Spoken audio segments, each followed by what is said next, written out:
여러분 안녕하십니까? 정성산TV입니다. 꽉 막힌 호르무즈 해협. 막히면 우리나라는 어떻게 될까요? 한국이 지금 대비하고 있는 이것 끝까지 시청 부탁드립니다.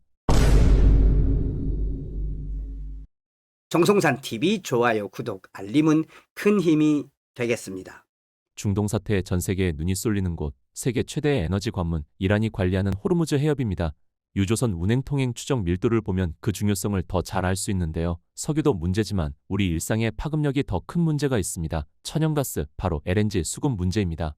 전 세계 LNG 물동량의 20%가 지나가는 이 좁은 바닷길이 막히면 당장 우리나라는 어떻게 될까요? 그러나 이 충격의 크기는 우리가 얼마나 대비했느냐에 달려 있습니다. 공급선 다변화, 직접적인 물량 확보, 그리고 LNG 장기 계약, 이런 준비가 물가로 번지는 속도를 늦출 것입니다. 에너지를 떠올리면 우리는 주유소 기름값부터 떠올리지만 천연가스만큼 중요한 에너지도 또 없습니다. 집, 난방, 온수, 발전소, 전기 생산 공장 가동까지 생활 전반에 쓰이는 LNG입니다. 문제는 원유는 전 세계적으로 자유롭게 거래가 되지만 천연가스는 파이프라인 중심으로 유럽, 미국, 아시아라는 지역시장 구조로 운영이 됩니다. 그래서 만약 한 지역에 전쟁이나 공급 차질이 생기면 우리에게 오던 물량이 방향을 틀어서 전 세계적으로 가격이 상승하게 됩니다. 그럼 한국에 닥칠 미래는 어떠냐면요. 문제는 한국은 에너지의 90%를 수입을 합니다. 그렇기 때문에 한국이 진정으로 주목해야 할 대목은 지정학적 지도의 색깔 변화가 아니다. 호르무즈 해협이다. 이 폭 50km의 해로가 막히느냐, 열리느냐, 아니면 한국 전쟁 백마고지처럼 통제권이 수시로 뒤바뀌느냐, 그런 상황이 얼마나 가느냐에 따라 한국의 육아, 에너지, 환율, 수출, 주식이 한꺼번에 요동친다. 에너지를 전량 수입에 의존하고 GDP 대비 무역 비중이 세계 최상위권인 한국에게 호르무즈는 단순한 해협이 아니라 국가 경제의 심장 박동과 직결된 동맥이다.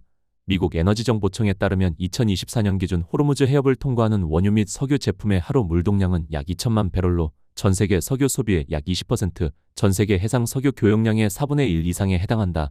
한국은 수입 원유의 70.7%, 액화천연가스의 20.4%를 중동에 의존하는 데다 그 중동산 원유의 90% 이상이 호르무즈를 통과한다. 전체 에너지의 81%가 수입 화석연료로 충당된다.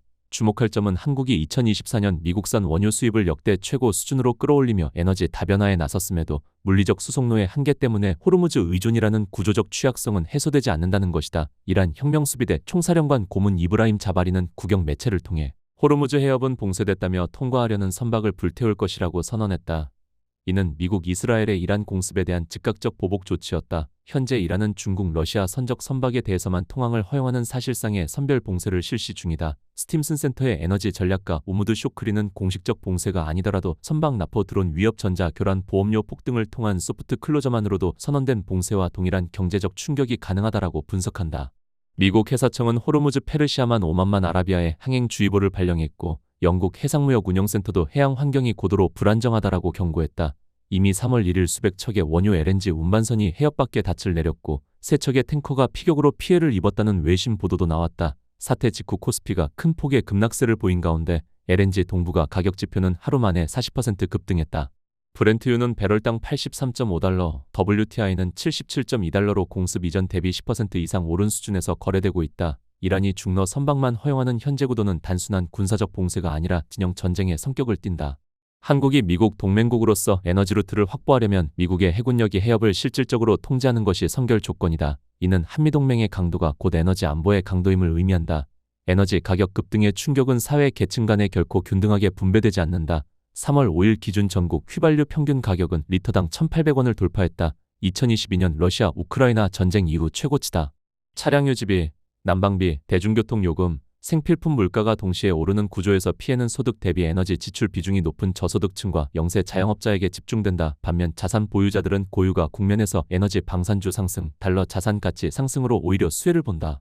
스태그플레이션 환경이 고착화될 경우 한국은행의 통화정책 선택지는 더욱 좁아진다. 물가를 잡으려면 금리를 올려야 하지만 경기가 침체 국면이면 올릴 수 없는 딜레마다. 이 딜레마의 최대 피해자는 가계 부채를 안고 있는 중산층 이하 서민들이다. 육아 충격이 장기화될수록 고소득층과 저소득층 간 케아자형 양극화는 한층 심화된다. 에너지 위기는 단순한 거시경제 문제가 아니라 사회통합의 문제이기도 하다. 왜 한미동맹 강화가 유일한 근본 해법인가?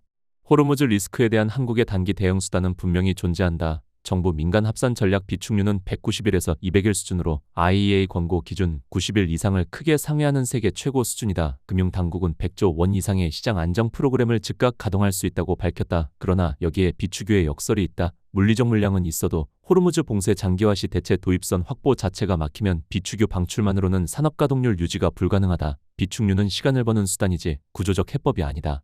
근본적 해법은 미국 해군의 호르무즈 통제력이 유지되는 것, 즉 한미동맹의 강도가 에너지 안보의 강도가 되는 구조를 만드는 것이다. 구체적 정책 방향은 세 가지로 집약된다. 첫째는 한미 통화 스와프 체결이다. 미 연준의 상설 스와프 대상국이 아닌 한국으로서는 명분 있는 협상 논리가 필요하다. 가장 강력한 레버리지는 청해부대의 호르무즈 호위 작전 참여다. 한국이 동맹의 군사적 의무를 실질적으로 분담하는 대가로 통화 스와프를 요구하는 안보 금융 기부 앤테이크 전략이 현실적이다. 트럼프 행정부가 동맹의 의무를 다하지 않는 나라의 에너지는 책임지지 않는다는 논리를 앞세울 경우 선제적 기여 없이는 미국의 협력을 얻기 어렵다. 둘째는 미국산 원유 LNG 수입 확대다. 한국은 이미 2024년 미국산 원유 수입을 역대 최고 수준으로 늘렸다. 트럼프 행정부의 에너지 패권 전략을 역이용해 구매 확대를 동맹 강화의 실물 증거로 제시하는 것이다. 셋째는 원전 생태계 복원이다.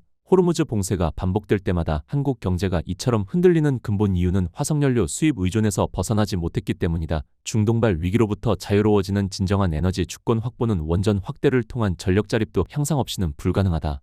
탈원전 기조를 폐기하고 원전 생태계를 복원하는 것은 에너지 안보의 핵심 과제다. 문제는 이 모든 합리적 대응을 가로막을 정치적 리스크가 국내에 존재한다는 것이다. 이재명 정권은 겉으로는 아닌 척하지만 실제로는 친중, 종북 성향의 외교 노선을 지속해왔다. 한미 통화 스와프 협상, 미국산 에너지 수입 확대, 청해부대 임무 확대는 모두 미국과의 긴밀한 협력을 전제로 하는 조치들이다. 그런데 친중 반미 성향의 정권이 이를 적극적으로 추진할 가능성은 낮다.